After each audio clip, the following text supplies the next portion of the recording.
সবাইকে স্বাগত জানাচ্ছি নিউজ 24 নিয়মিত আয়োজন প্রশ্ন উত্তরে করোনা ভাইরাস। দর্শক, আপনাদের সাথে আছি আমি তাবাসসুম আহমেদ। দর্শক, করোনা নিয়ে প্রতিনিয়ত কিন্তু উদ্বেগ বলেন, উদ্দীপনা বলেন বেড়েই চলেছে। প্যানিক অনেক হয়ে যাচ্ছেন, কিন্তু আসলে এই মুহূর্তেও আসলে আতঙ্কিত হওয়ার না, সচেতন হওয়ার। আর ভ্যাকসিন আসার পথে আমরা সেটা জানতে পারছি বিভিন্ন সংবাদের মাধ্যমে। এই বিষয়ে আজকে আমরা আলোচনা করব। আজকে আলোচনার জন্য আমাদের সাথে যুক্ত হয়েছেন ডাক্তার এম ইয়াসিন আলী, জনস্বাস্থ্য বিশেষজ্ঞ। স্যার, আপনাকে স্বাগত জানাচ্ছি আমাদের আজকের আয়োজনে। আপনাকে ধন্যবাদ। জি স্যার, আপনি নিশ্চয়ই শুনছিলেন, আমি প্রথমে বলছিলাম যে ভ্যাকসিনের কথা। আমরা আজকে শুরুতেই ভ্যাকসিনের আলোচনায় চলে যেতে চাই। বিভিন্ন দেশ কিন্তু ভ্যাকসিন তৈরি হয়ে গেছে, তৈরি হয়ে যাচ্ছে শেষ মুহূর্তে, এবং তারা দাবি করছে যে 95% পর্যন্ত এটা আসলে করোনাকে রোধ করা সম্ভব। তো আপনি কি বলতে চান, কবে নাগাদ আসলে আমরা এটা পাওয়ার সম্ভাবনা রয়েছে বলে আপনি মনে করছেন? অনেক ধন্যবাদ।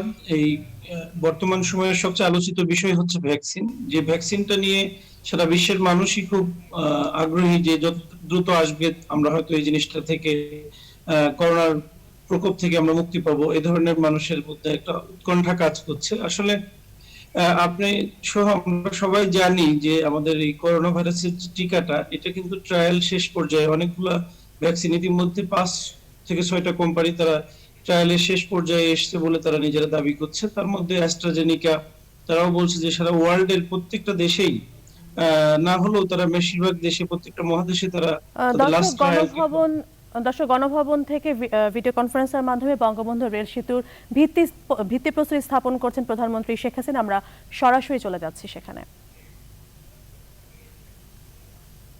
জাপানের মাননীয় প্রধানমন্ত্রী তিনি একটি সমীক্ষা দল পাঠান। 1974 সালে তারা যমুনা নদীর সমীক্ষা শুরু করে। আমাদের দুর্ভাগ্য যে 1975 সালে 15ই আগস্ট জাতির পিতাকে নির্মমভাবে হত্যা করা হয়। সেই একই সাথে আপনারা জানেন জাতীয় 4 নেতা তাদেরকেও হত্যা করে 3রা নভেম্বর। আর 15ই আগস্ট আমি আমার বাবা মা ভাই সবই হারাই। এরপর থেকে সেতু নির্মাণের কথাটা বোধহয় সবাই ভুলেও গিয়েছিল, বোধহয় আর চিন্তা ছিল না। যা হোক, পরবর্তীতে এই সেতু নির্মাণের উদ্যোগ নেওয়া হয় এবং জেনারেল এরশাদ যখন ক্ষমতা আসে তখন এই সেতুটা নির্মাণের উদ্যোগ সে নিয়েছিল। এটা হলো বাস্তব কথা। যখন এই সেতুর নির্মাণের যখন উদ্যোগটা নেওয়া হয় তখন থেকে আমার একটা প্রস্তাব ছিল যে এই সেতুতে রেল লাইন থাকতে হবে। কিন্তু সেই সময় সেতু নির্মাণের যারা অর্থায়ন করতে এগিয়ে এসেছিল ওয়ার্ল্ড ব্যাংক, তো ওয়ার্ল্ড ব্যাংকের কথা ছিল যে এই সেতুতে রেল লাইন দিলে সেটা কখনো ভায়াবল হবে না। আমি এই গল্পটা এই জন্য বলছি যে আমি এটা নিয়ে অনেক দেন দরবার করেছি বারবার। আমি এমনকি আমি যখন ওয়াশিংটনে গিয়েছি আমি ওয়ার্ল্ড ব্যাংকের সাথে কথা বলেছি, বাংলাদেশেও আমাদের যারা সকলের সঙ্গে কথা বলেছি যে যমুনা নদীর উপরে সেতু করতে হলে এটা মাল্টিপারপাস হতে হবে, এখানে রেল লাইন থাকতে হবে, গ্যাস লাইন, বিদ্যুৎ লাইন সব কিছু নিয়ে একটা সেতু করতে হবে। শুধু একটা সেতু করলেই চলবে না, কারণ এটা কঠিন একটা কাজ, এত বড় নদীতে সেতু হবে। তখন আসলে সত্যি কথা বলতে কি প্রচণ্ড বাধা পেয়েছিলাম এবং এই কথাই শুনতে হয়েছিল যে এটা ভায়াবল হবে না। কিন্তু যা হোক, এরপরে জেনারেল এরশাদের পরে খালেদা জিয়া ক্ষমতা আসে, কিন্তু তারা খুব বেশি একটা অগ্রগতি করেনি। মোটামুটি একটা ডিজাইন প্ল্যান এগুলি ডিজাইনটা করা হয়ে যায়। 96 সালে আমি সরকারে আসি, তখন সেতুর ডিজাইনটা যেহেতু করা হয়ে গিয়েছিল, কিন্তু তখন এসেই আমি উদ্যোগ নিই যে না, এর সঙ্গে রেল সংযোগ থাকতে হবে। সেই সময় আমাকে যারা ওখানে এটা কন্ট্রাক্ট পেয়েছিল এবং যারা এটা নির্মাণ করছিলেন এবং যারা ডিজাইনের সঙ্গে জড়িত, তারা বললেন যে এটা যেহেতু মূল সেতুর ডিজাইনটা হয়ে গেছে, এখানে আমরা একটা কাজ করতে পারি যে আমরা একটা পাশে রেল লাইনটা দিয়ে দিতে পারি। তখন আমি সেই সিদ্ধান্ত দিলাম এটা ডুয়েল গেজ, অর্থাৎ মিটার গেজও চলবে, ব্রড গেজও চলবে, সেইভাবে একটা লাইন, কারণ এর বেশি ওয়েট নেওয়া সম্ভব ছিল না। তো সেইভাবে কিন্তু এই যমুনার উপরে সেতুটা করা হয়। কারণ এই যে ভায়াবল হবে না এই কথাটা যখন আমাকে শুনি, আমার নিজে তখন উদ্যোগ নিই আমি যে এখানে যে রেল সেতু একান্তভাবে দরকার, আমাদের উত্তরবঙ্গের মানুষের আর্থসামাজিক উন্নয়নের জন্য যেমন দরকার, এবং এখানে রেল লাইনটা হলে পরে আমাদের উত্তরবঙ্গে যত পণ্য উৎপাদন হবে সেটা যেন আমাদের এদিকে আসতে পারবে, আর মানুষের যাতায়াতের সুবিধা হবে, সেই জন্যই এই উদ্যোগটা নিয়েছিলাম। এবং সেই সাথে ওই সেতুর উপরে, যেটা আমরা বঙ্গবন্ধু সেতু নাম দিয়েছি, এই সেতুর উপরে ধরুন গ্যাসের লাইনও করা হয়, বিদ্যুতের লাইনও করা হয়। এমনকি গ্যাস লাইন করতে যে একসময় একটা অ্যাক্সিডেন্ট হয়, যে গালটা খুলেও যায়, কেন খোলে সেটা এখনও রহস্যই থেকে যায়। যাই হোক, এভাবে কিন্তু ওই সেতুর রেল লাইন আমি করি, কারণ এটা একটা চ্যালেঞ্জ ছিল আমার। কারণ আমাকে বারবার এটা শুনতে হয়েছিল যে এই রেল লাইন দিলে এটা ভায়াবল হবে না, কিন্তু রেল লাইনেই কিন্তু সব থেকে বেশি ভায়াবল, এবং তার প্রয়োজনীয়তাটাই এখন সকলে উপলব্ধি করেছে। এবং যারা তখন সব থেকে বাধা দিয়েছিল তারাই আবার একসময় এগিয়ে আসে আমাদেরকে আলাদা একটি সেতু করার জন্য রেলের কাজে। সেটাই একটা বড় জিনিস। কিন্তু এই গল্পটা আমি শোনাতে চাই এই জন্য যে তখন আমি অনেক চেষ্টা করছি, রেলের কাছ থেকে সমস্ত তথ্য নিয়েছি। কারণ আপনারা আগে যারা যাতায়াত করতেন একটু স্মরণ করে দেখেন, ঢাকা থেকে রওনা হয়ে বাহাদুরাবাদ ঘাটে নামতে হতো, সেখান থেকে ফেরি পার হয়ে তখন তিস্তামুখ ঘাট ছিল, সেই তিস্তামুখ ঘাটে যেতে হতো, বালির উপর দিয়ে পায়ে হেঁটে তারপরে সেই রেলে উঠতে হতো। আর যে মালপত্র যেত সেটা দুই পাশেই দিনের পর দিন মালগুলি রাখা থাকতো, ফেরিতে পার হয়ে তারপরে রেলে তোলা হতো।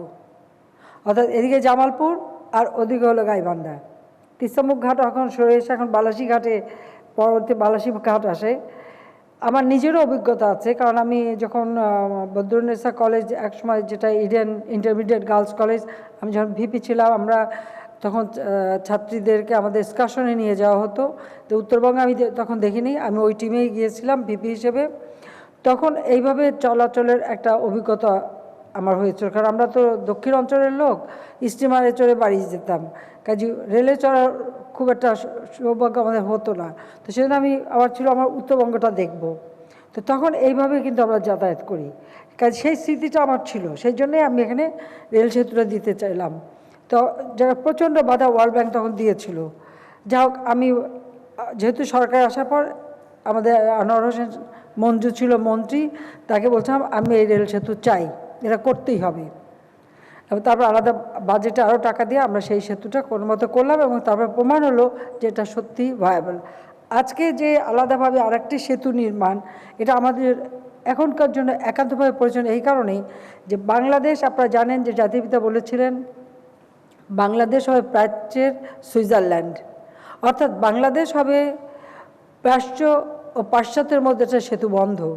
আর সেই সেতু বন্ধ করতে গেলে আমাদেরকে ট্রান্স এশিয়ান রেলওয়ের সাথে সংযোগ করতে হবে। ট্রান্স এশিয়ান হাইওয়ে এবং ট্রান্স এশিয়ান রেলওয়ে, এই দুটোর সাথে যদি আমরা সম্পৃক্ত হতে পারি, তাহলে বাংলাদেশের গুরুত্ব অনেক বাড়বে, ব্যবসা বাণিজ্য বাড়বে, কর্মসংস্থান বাড়বে, মানুষের যোগাযোগ বাড়বে। কাজে এটা আমাদের জন্য একটা বিরাট সুযোগ সৃষ্টি হবে। এটা গেল মানে আমাদের আঞ্চলিক বা মানে আন্তর্জাতিক সেই বিষয়, কিন্তু সবথেকে বড় কথা আমার দেশের অভ্যন্তরে উত্তরবঙ্গে সব সময় মঙ্গা লেগেই থাকতো। আমি 81 সালে আসার পর বোধহয় প্রতি বছরই মঙ্গা হতো, আমরা আওয়ামী লীগের তরফ থেকে ছুটে ছুটে যেতাম, লঙ্গরখানা খুলতাম, সাহায্য করতাম মানুষকে, বিভিন্নভাবে আমরা সহযোগিতা করতাম। গাইবান্ধা, কুড়িগ্রাম, লালমনিরহাটে, এমনকি নীলফামারী, রংপুর, এই বিভিন্ন জায়গায় কিন্তু দুর্ভিক্ষ লেগেই থাকতো। বিশেষ করে কুড়িগ্রাম, গাইবান্ধা আর রংপুর তো একেবারে, আর নীলফামারী, এ তো সবসময় প্রতিনিয়ত যোগাযোগ যদি হয়, অর্থনীতি তখন সচল হয়, মানুষের আর্থিক সচ্ছলতাও আসে, এটাই আমরা বিশ্বাস করি। সবচেয়ে দুর্ভাগ্যের বিষয় যে রেলের উপর একটা আঘাত আসলো। আমরা অনেক প্রতিষ্ঠানের উপরে এরকম এসেছিল। দেশটা আমাদের, আমাদের জানতে হবে যে কীভাবে এই দেশের উন্নতি হবে। কিন্তু যারা ক্ষমতায় ছিল, বিশেষ করে 1975 সালে জাতির পিতা বঙ্গবন্ধু শেখ মুজিবকে হত্যা করে যারা ক্ষমতায় এসেছিল, তারা তো অবৈধভাবে ক্ষমতা দখল করেছিল। তাই দেশের প্রতি তাদের কোনো দায় দায়িত্ব বোধ ছিল না, মানুষের প্রতিও ছিল না। ক্ষমতাটাকে ভোগ করা আর ক্ষমতার মধ্য দিয়ে নিজেদের সম্পদের পাহাড় গড়া, এটাই ছিল তাদের একমাত্র লক্ষ্য। যে কারণে তারা কে কোন পরামর্শ দিল সেটার উপরে ঝাঁপিয়ে পড়তো, কিন্তু দেশের জন্য কল্যাণকর কোনটা সেটা কখনো চিন্তা করতো না। এটা আমি প্রধানমন্ত্রী থাকি আর না থেকে, আমি অপোজিশনে যখন ছিলাম এমনকি আমি যখন হয়তো সংসদ সদস্য ছিলাম না, তখন থেকেই কিন্তু এই সমস্ত বিষয়গুলি নিয়ে আমি সোচ্চার ছিলাম। এমনকি আন্তর্জাতিক সংস্থাগুলির সাথেও আমি কথা বলতাম যে না, আমাদের দেশে এটা করতে হবে, এটাই আমাদের ভবিষ্যৎ। কাজে এভাবে যতদূর পেয়েছে আমরা চেষ্টা করেছি। কিন্তু দুর্ভাগ্য যে 93 সাল থেকে কথা বলা হলো যে রেল মোটেই ভায়াবল না, রেল লাভজনক না, কাজে রেল বন্ধ করে দিতে হবে। এবং ঠিকই বিএনপি যখন ক্ষমতায় এসে আস্তে আস্তে রেল লাইন সংকোচন শুরু করে দিল, অনেক রেল যোগাযোগ, অনেক স্টেশন বন্ধ, প্রায় 10,000 উপর রেলের একবার দক্ষ কর্মী, তাদেরকে গোল্ডেন হ্যান্ডশেক করে বিদায় দিয়ে দেওয়া হলো এবং আস্তে আস্তে রেল তুলে দেওয়া হবে। তাহলে চলবে কি? মিনি বাস, বাস, এছাড়া আর কিছু চলবে না। কারণটা কি? কারণটা ছিল জেনারেল এরশাদের আমলেও আর খালেদা জিয়ার আমলেও বা জিয়ার আমলেও তাদের কিছু লোক তাদেরকে সন্তুষ্ট করবার জন্য বাসের ব্যবসা ধরা দিত, কাজে ওইটাই চলতে হবে, রেল আর থাকবে না। এটা হলো বাস্তবতা। যাও 96 সালে আসার পর আমরা উদ্যোগ নিলাম যে না, আমি রেল বন্ধ করব তো নাই। যমুনা নদীর সাথে যখন আমরা রেল করি, তখন সবচেয়ে বড় কথা, টাঙ্গাইলে কোনো রেল লাইন ছিল না। আমরাই প্রথম টাঙ্গাইলে রেল লাইন দিলাম, টাঙ্গাইলবাসী রেলে চড়ার সুযোগ পেল, কাজে এই প্রথম রেল লাইন তারা দেখলেন। ঠিক এভাবে আমরা নতুনভাবে শুরু করলাম এবং সে সময় অনেকগুলি জায়গা আমরা আবার ঠিক করেছিলাম যে না, আমাদের রেলকে ভায়াবল করতে হবে, রেলকে আমাদের সংযোগ বাড়াতে হবে। 5 বছর ক্ষমতায় ছিলাম। এরপর আসলো বিএনপি, আবার বন্ধ, তারা আবার বন্ধ করতে শুরু করলো। যাক, দ্বিতীয়বার যখন আমরা আসলাম তখন থেকে আমরা এখন রেলের ব্যাপক যে যোগাযোগ আমরা করছি এবং রেল সম্প্রসারণ করছি এবং নতুন নতুন রেলের জন্য আমরা মানে লোকোমোটিভ কিনছি, ইঞ্জিন কিনছি, সব কিনছি, সেটা আপনারা দেখেছেন। দুর্ভাগ্য হলো অগ্নি সন্ত্রাসের নামে সব থেকে আগে আঘাতটা দিল বিএনপি, রেলে আগুন। নতুন রেল আমরা যে কিনলাম তার উপর আগুন দিয়ে কত যে পুড়িয়ে দেওয়া হয়েছে তার কোনো সীমা নেই। মানুষ তো পুড়িয়েছে, আবার রেলও পোড়াও। ঠিক আপনাদের মনে থাকা উচিত যে ওই যমুনা নদীর উপর, ওইখান থেকে যখন রেল পার হয়ে চলে আসবে সিরাজগঞ্জে, ঠিক ওখানে, সেখানে কিন্তু আগুন দিল, আগুন দিয়ে মানুষ পোড়ালো। তো এভাবে তাদের অগ্নি সন্ত্রাসে অনেক ক্ষতি হলো। যাও, আমরা সেইগুলিও আস্তে আস্তে কাটিয়ে উঠেছি। এখন আমাদের রেল যথেষ্ট মানুষের সেবা দিচ্ছে, এমনকি পণ্য পরিবহনে বিশেষ অবদান রাখছে। সবথেকে বড় কথা, করোনা ভাইরাসের সময়ও এই রেল সবথেকে বেশি মানে মানুষের সেবা দিতে সক্ষম হচ্ছে। সারা বাংলাদেশে আমরা রেলওয়ে নেটওয়ার্ক তৈরি করতে চাচ্ছি। একবারে ঢাকা থেকে চট্টগ্রাম, চট্টগ্রাম থেকে কক্সবাজার, গুমদুম পর্যন্ত রেল লাইন, এবং ঢাকা থেকে এখন আমরা যেমন পদ্মা সেতু, এবং আমাদের সৌভাগ্য জাপান আমাদের একটা সত্যি পরীক্ষিত বন্ধু। জাতিপিতা 73 সালে জাপান গেলেন, তখন রেল এসে যমুনা নদীর উপর সেতুর কথা তিনি বললেন। আমি যখন 96 সালে সরকার গঠন করলাম, জাপানে যখন গিয়েছি, তখনও জাপানের প্রধানমন্ত্রী বললেন যে বঙ্গবন্ধুকে তারা এই সেতু দিয়েছেন, আমি কোন সেতু চাই। আমি দুটো সেতুর কথা বলেছিলাম, পদ্মা এবং রূপসা। আপনারা খুলনা বাগেরহাটের মধ্যে সংযোগ করবার জন্য রূপসা। আমাকে জাপানের মিনিস্টার জিজ্ঞেস করলেন যে আপনার এলাকা কোনটা। আমি বললাম যে দুটাই আমার এলাকা। অর্থাৎ আমি বাগেরহাট এক সময় নির্বাচন করেছিলাম, ওখানে সংসদ সদস্য ছিলাম, আবার টুঙ্গিপাড়া তো আমার এলাকা। কাজে আমাকে পদ্মা সেতু পাড়ি দিয়েও যেতে হয়, রূপসা সেতু পাড়ি দিয়েও যেতে হয়, কাজে আমি দুটোই চাই। এবং সত্যি তখন জাপানের প্রধানমন্ত্রী রাজি হলেন এবং দুটো সেতু তারা, এবং আমাকে জিজ্ঞেস করছে প্রথম কোনটা। আমি দেখলাম যে রূপসাটা খুব তাড়াতাড়ি হবে, আর পদ্মা খরস্রোতা নদী, এটা সমীক্ষায় সময় লাগবে, আর ব্রিজ বানাতেও সময় লাগবে। কাজে আমি বললাম আমার অগ্রাধিকার প্রথম রূপসা সেতু, এবং আর পদ্মা সেতুর সমীক্ষাটা বেশি করতে হবে। ঠিকই জাপান সরকার পদ্মা সেতুর সমীক্ষা করলেন। সমীক্ষা করবার পরে এখন যে সেতু যেখানে হচ্ছে সেই জায়গাটা ঠিক করলো। আমরা 2001 সালে ভিত্তিপ্রস্তরও স্থাপন করলাম। দুর্ভাগ্য যে বিএনপি এসে সেটা বন্ধ করে দিল। খালেদা জিয়া বললো ওখানে হবে না, ওখানে সেতু করা যাবে না। কেন বলেছিল সেটা আমি জানি না, কিন্তু তার জন্য পিছিয়ে গেল। যাও, তারপর আল্লাহর রহমতে পদ্মা সেতু আমরা এখন প্রায় শেষ হওয়ার পথে আমরা তৈরি করছি, এবং সেটা নিজস্ব অর্থায়নেই আমরা করে যাচ্ছি। তো যমুনার আজকে যে সেতুটা আমরা রেল সেতু করতে যাচ্ছি এটা, এবং শুধু তাই না, আপনারা জানেন যে আমাদের আগে যেখানে যেমন তিস্তা রেল সেতু, সেখানে কিন্তু গাড়ি যাবার সেতু ছিল না। আমি সরকারে আসার পরেই ওখানে গাড়ি যাওয়ার জন্য আলাদা সেতু করে দিই, নইলে রেল এসে দাঁড়াতো, ওই রেল লাইনের উপর দিয়ে গাড়ি পার হতো। তার মানে যে এভাবে তো হতে পারে না, আমি আলাদা সেতু করে দিই। ভৈরব নদীর উপরে যে সেতু, সেখানেও কিন্তু রেলের উপর, লাইনের উপর দিয়েই গাড়ি পার হতো, আমরা সেখানে আবার নতুন সেতু করে দিয়েছি।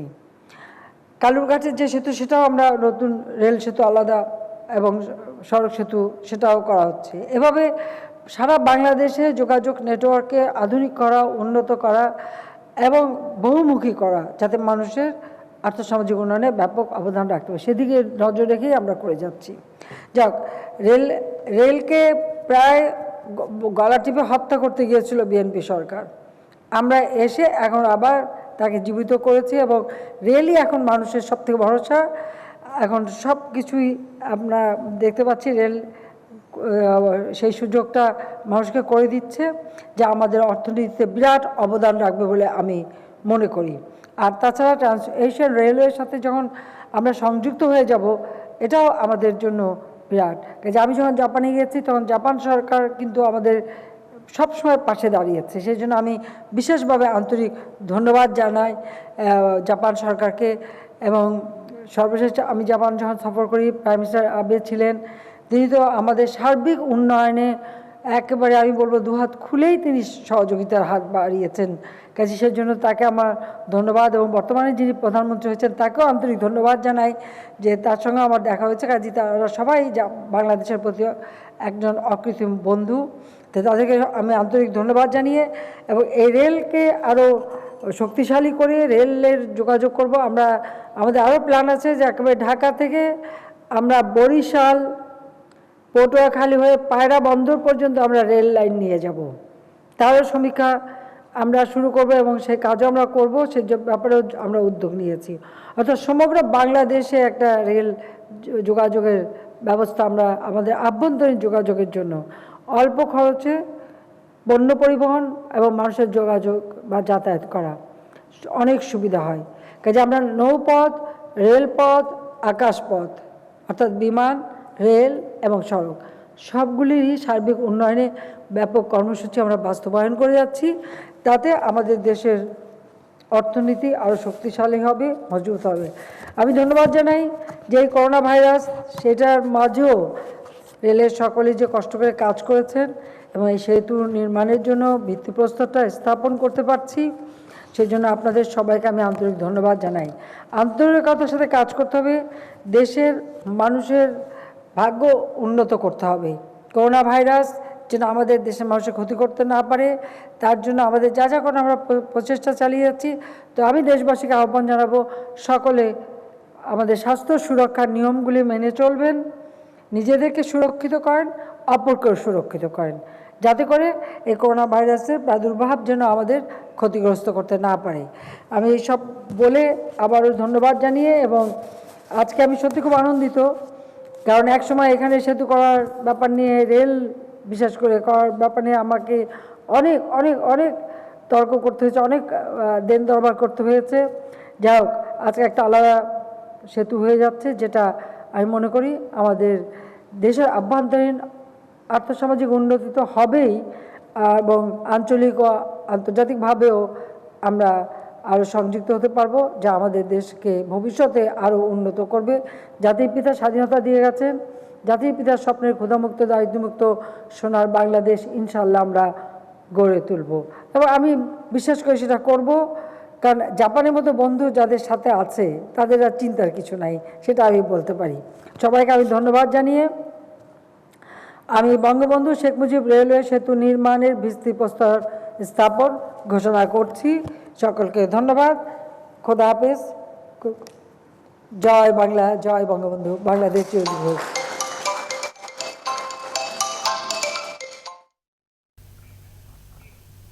দর্শক, গণভবন থেকে ভিডিও কনফারেন্সের মাধ্যমে বঙ্গবন্ধু শেখ মুজিবুর রেল সেতু ভিত্তিপ্রস্তর স্থাপনে অনুষ্ঠানে বক্তব্য রাখছেন প্রধানমন্ত্রী শেখ হাসিনা। আমরা সরাসরি ছিলাম সেখানে। প্রশ্নোত্তরে করোনা ভাইরাসের এ পর্যায়ে নিচ্ছি বিরতি, আমাদের সঙ্গে থাকুন।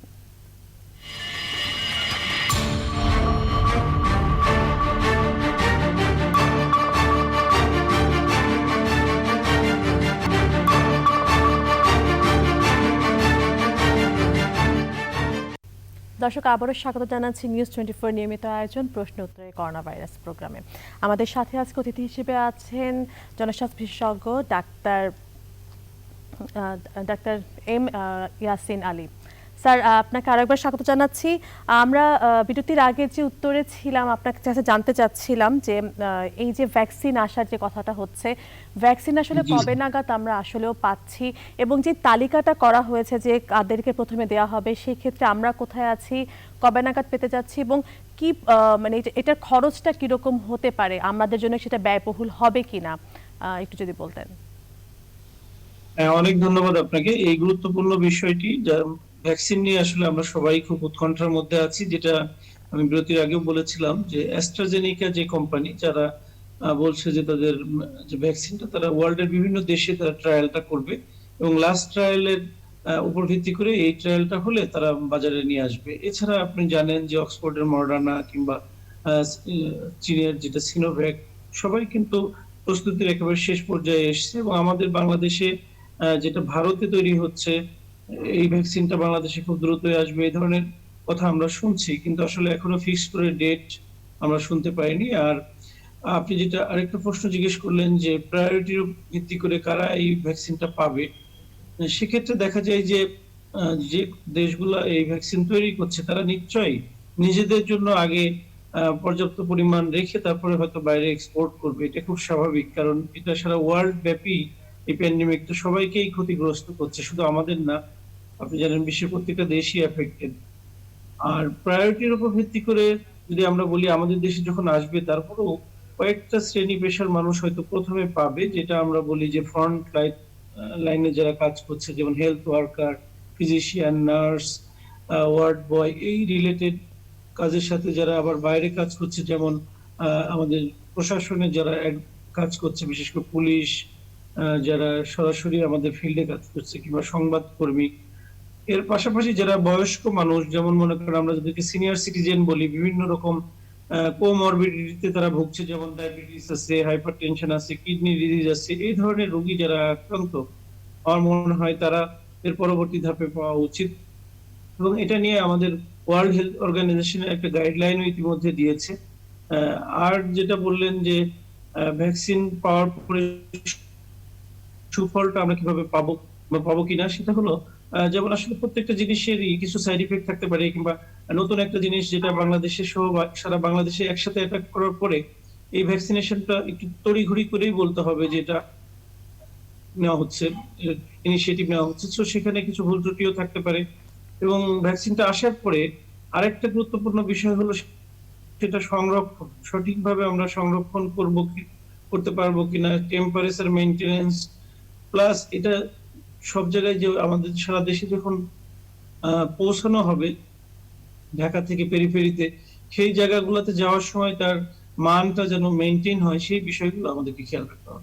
স্যার, আপনার কাছে আইটি আপনি জানতে চাচ্ছি, যেহেতু শীতকাল ইতিমধ্যে চলে এসেছে বলতেই পারি আমরা, ঠান্ডা জ্বর, এই কাশি ঠান্ডা কিংবা হাঁচি, এই প্রবণতাটা কিন্তু খুব বেশি মাত্রায় দেখা যাচ্ছে।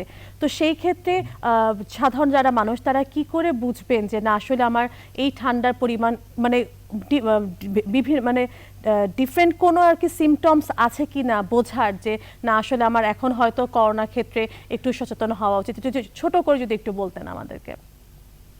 এটা খুবই গুরুত্বপূর্ণ, কারণ আমাদের এই যে সিজনটা আমরা পার করছি, এই সময় এমনি ওয়েদার চেঞ্জ হয়, বেশিরভাগ মানুষ ঠান্ডা সর্দি, যেটা আমরা কমন কোল্ড বলে থাকি, এটাতে ভুগে থাকে, এবং সাথে সাথে যে প্যান্ডেমিক চলছে, তো এখানে একটু ডিফারেন্স করার কিছু বিষয় রয়েছে। যেমন সাধারণত যেটা হয় নর্মাল কমন কোল্ডে খুব নাক দিয়ে পানিটা ঝরঝর করে পড়ে, খুব গড়িয়ে পড়ে, এবং করোনার ক্ষেত্রে যেটা হয় যে ঠান্ডা সর্দিটা ওইভাবে পড়ে না। আরেকটা বিষয় হলো, যেমন করোনার কারণে যেটা খুব কমনলি দেখা যায় যে আমাদের নাকে এবং জিহ্বায় যে স্বাদটা চলে যায়, কিন্তু সাধারণ কমন কোল্ডে সাধারণত এটা হয় না। আর স্যার, নরমাল যে ফ্লু, আমরা বুঝতে পেরেছি। আপনাকে অসংখ্য ধন্যবাদ স্যার আজকে আমাদের আয়োজনে যুক্ত হওয়ার জন্য। দর্শক, প্রশ্নোত্তরে করোনা ভাইরাসের আজকের আয়োজন এই পর্যন্ত। আগামীকাল দেখা হবে ঠিক একই সময়। সেই পর্যন্ত ভালো থাকবেন, সুস্থ থাকবেন এবং করোনা স্বাস্থ্যবিধি মেনে চলবেন।